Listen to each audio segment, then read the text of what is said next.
Our government adds thousands of new laws every year. The feds alone added 80,000 pages of new regulations just last year.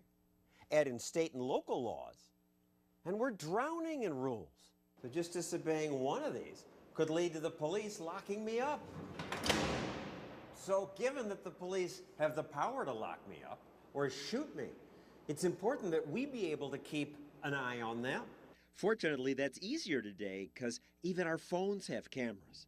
And a camera is a powerful tool for, as the Romans said, watching the watchman. You're going away. You're going to be arrested for trespassing. I did nothing. The problem is that often the watchmen don't want to be watched. In Jones County, Mississippi, a highway patrolman told Pete Ayer, "Stop your RV." Pete's an activist who likes to videotape encounters with authorities. Yes, sir. Open that side door for me, man. Turn that camera off, please. What's that? You filming? Yeah. Turn it off. How come? Are you filming me? Yes. Turn it off for me. He'd broken no traffic laws, but maybe the police were suspicious of shirtless, tattooed Pete and his big trailer with New Hampshire plates. Pete's friend filmed the encounter and said, "I would like to keep everybody accountable in this situation." Apparently this officer didn't like that. Okay. Another arrived and said, "I'm not shutting it off, officer." Well, you going to jail. Excuse me? Sir. The cops grabbed his camera and arrested him and his friends. They held us in jail, wouldn't let us make phone calls. After about 12 hours, the police let them go. They charged me with possession of a beer in a dry county because there was one unopened beer in the refrigerator of the RV. They had nothing else to stick on me. They couldn't charge him with filming the police because that's legal. And that's a good thing. Just outside my office, a cop claimed a bicyclist rode into him on purpose. But then this video turned up and showed that the officer was the aggressor. That cop was eventually fired. Maybe video like this is why some don't want to be filmed. You guys need something? This is my front yard. I'm just recording what you're doing. It's my right. Actually, not from the sidewalk. This is my yard. In Rochester, New York, when Emily Good heard police stopping a driver outside her house, she went out on her front lawn to film the encounter. One officer didn't like that.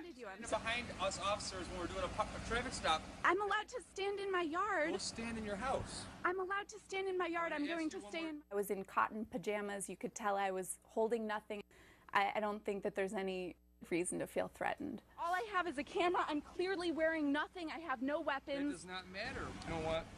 You're going to go to jail. I'm observing what they're doing and they're arresting me. I don't understand what's going on. The officer took her to jail and charged her with obstructing governmental administration.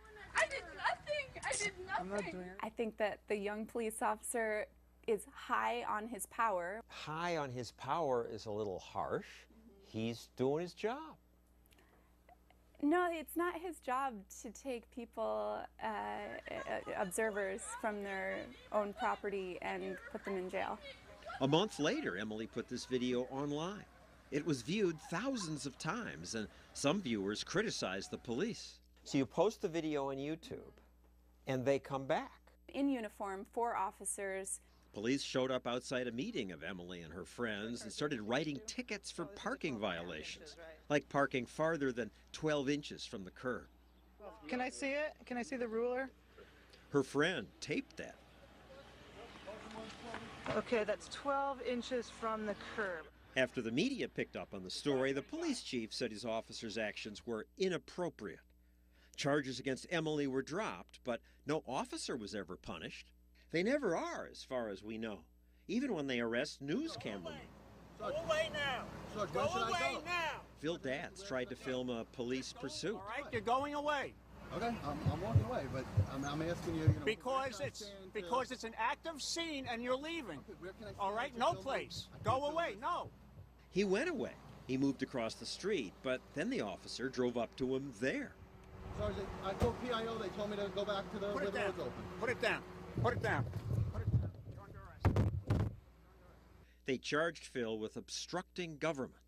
Did you obstruct the government? Absolutely not. At the point I was arrested, I was probably 1,000 feet away from the officers. Charges were dropped, but again, the officer was never punished.